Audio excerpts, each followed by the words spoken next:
Oke, kita langsung masuk ke eskalasi briefing bagian kedua. Saya Senopati Wirang, dan posisi saya di sini adalah sebagai Chief Auditor kalian. Dengar, di sesi ini kita buang jauh-jauh semua emosi, opini, atau gosip media. Kita cuma akan bedah data mentah. Sesi audit forensik ini berfokus pada apa yang kita sebut sebagai operasi kompromat. Jadi kita bukan lagi bahas skandal kriminal biasa ya, kita sedang membedah anatomi murni dari sebuah jaringan intelijen yang secara harfiah beroperasi tepat di depan mata kita. Mari kita mulai. Nah, soal status di layar ini, kalian yang menyimak bagian pertama pasti sadar ada insiden di mana audio vokal saya tiba-tiba hilang total. Mari kita bedah anomali ini dengan sangat klinis.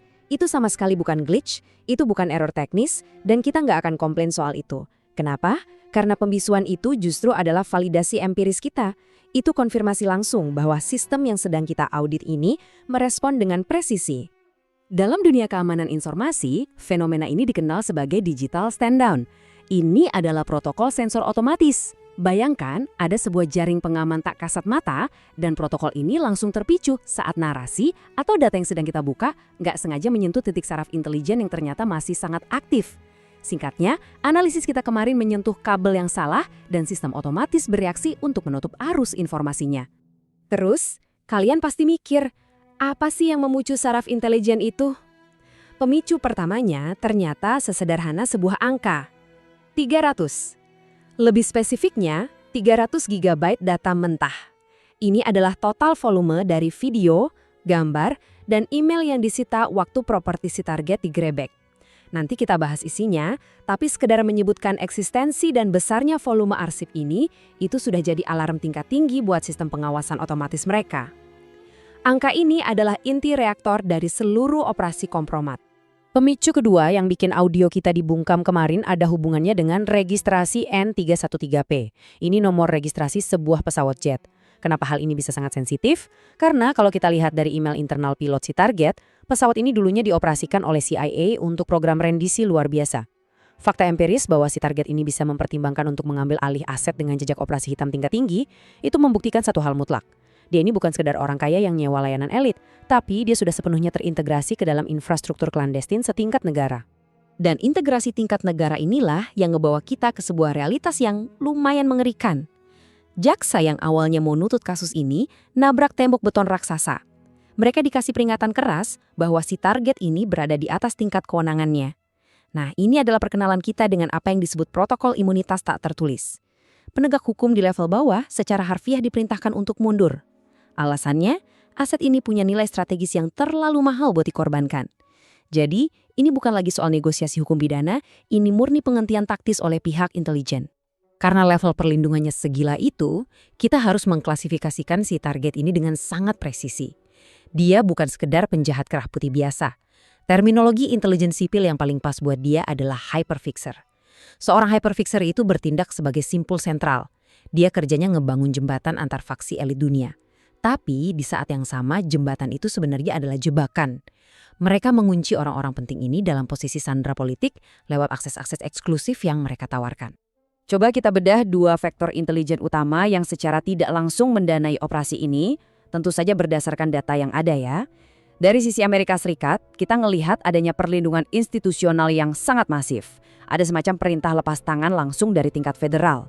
Di sisi lain, koneksi luar negerinya, khususnya dengan intelijen Israel, mengarah pada operasi jebakan madu yang diwariskan lintas generasi dari keluarga Maxwell.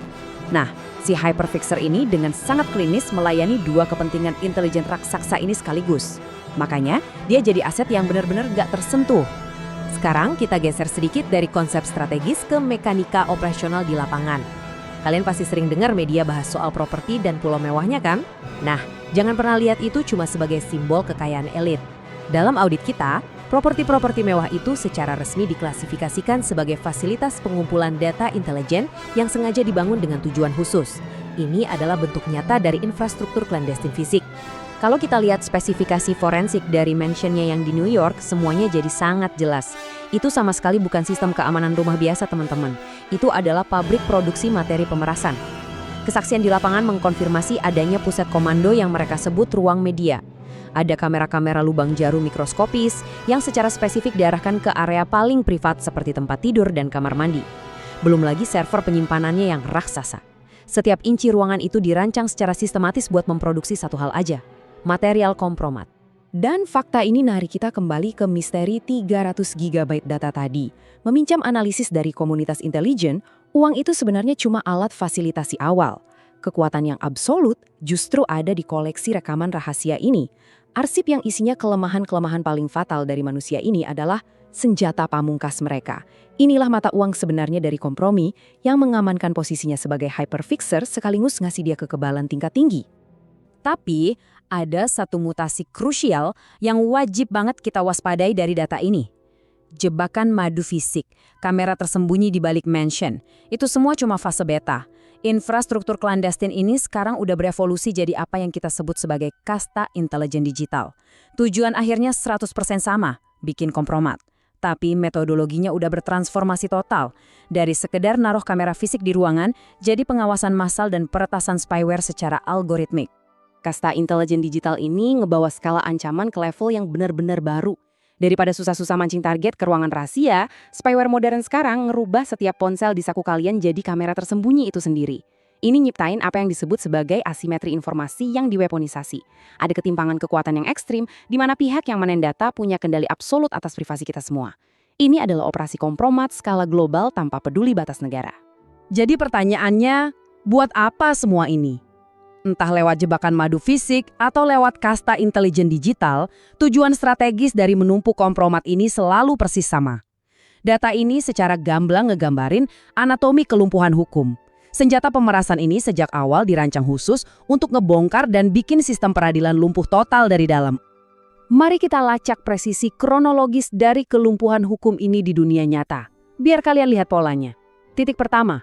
FBI sebenarnya udah punya kasus yang sangat solid dengan 53 halaman dakwaan.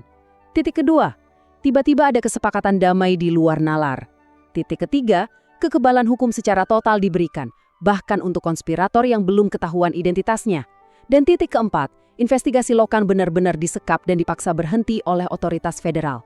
Jadi jelas ya, investigasi ini bukan gagal secara alami, tapi sengaja dimatikan secara paksa.